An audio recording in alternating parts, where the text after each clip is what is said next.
Class 9th के स्टूडेंटों को अब परेशान होने की कोई ज़रूरत ही नहीं है, क्योंकि आ गया हमारा अर्धवार्षिक परीक्षा का सामाजिक विज्ञान का पेपर, जो कि आपका हमारे पास 4 सेट में आया। तो आपके पहले 3 सेट कंप्लीट हो चुके हैं, अब आपका चौथा सेट भी हमारे पास आ गया है। तो आप इसे जल्दी से देखिए और कंप्लीट करिए, ताकि आपको पेपर में किसी भी तरह की कोई भी परेशानी ना हो और आपका पेपर अच्छे से अच्छा जाए। तो पहला है हमारा सही विकल्प चुनिए। कर्क रेखा किस राज्य से नहीं गुजरती है? तो उड़ीसा से नहीं गुजरती है। अगला हमारा ग्रीष्म ऋतु में उत्तरी मैदानों में बहने वाली पवन को निम्नलिखित में से क्या कहा जाता है?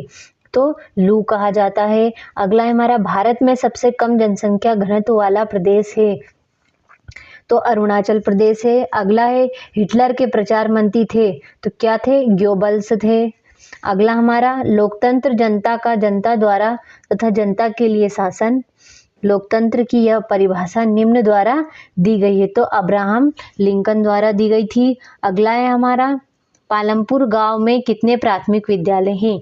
तो पालमपुर गांव में 2 प्राथमिक विद्यालय हैं। तो इस तरीके से हमारा आपका पहला प्रश्न कंप्लीट हुआ। अब इसे आप अच्छे से करिएगा। अब देखते हैं हमारा दूसरा प्रश्न,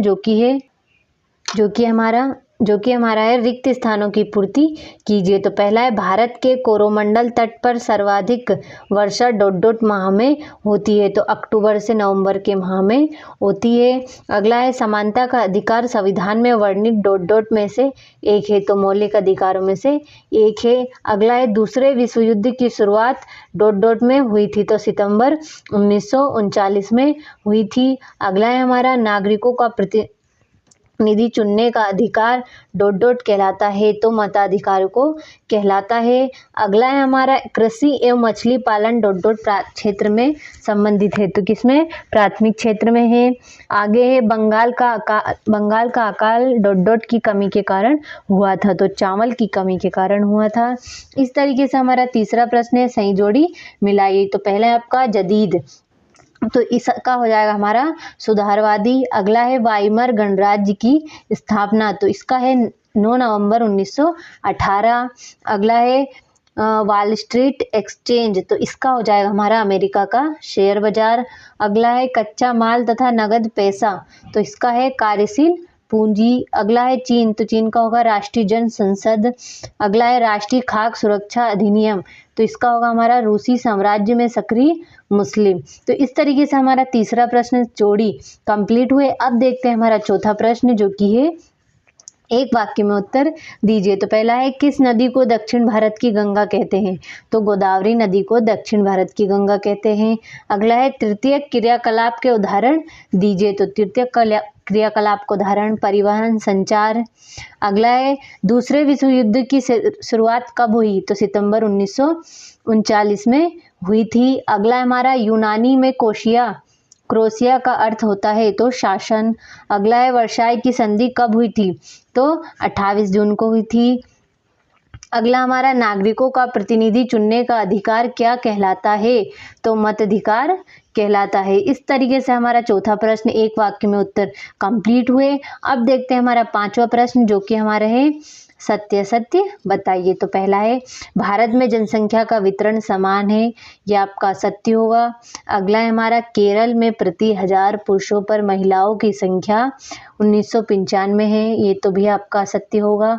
अगला है हमारा शोषण की अवधारण लोकतंत्र की है, तो ये भी आपका असत्य है। अगला है पालमपुर गांव में पशुपालन मुख्य उत्पादन किया है, तो ये आपका असत्य है।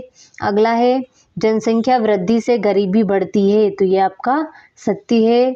अगला संपन्न लोग भी आपदाओं के समय खाद्य की दृष्टि से असुरक्षित हो सकते हैं, तो ये भी आपका सत्य है। तो इस तरीके से हमारा पांचवा प्रश्न सत्य कंप्लीट हुआ। अब देखते हैं हमारा छठा प्रश्न, जो कि हमारा कब और किस नहर के खुलने से भारत और यूरोप के बीच की दूरी कम हो गई? सातवां हमारा इसी तरीके से है व्यापारिक पवने किन्हें कहते हैं? आठवां वनों के 2 महत्व बताने हैं।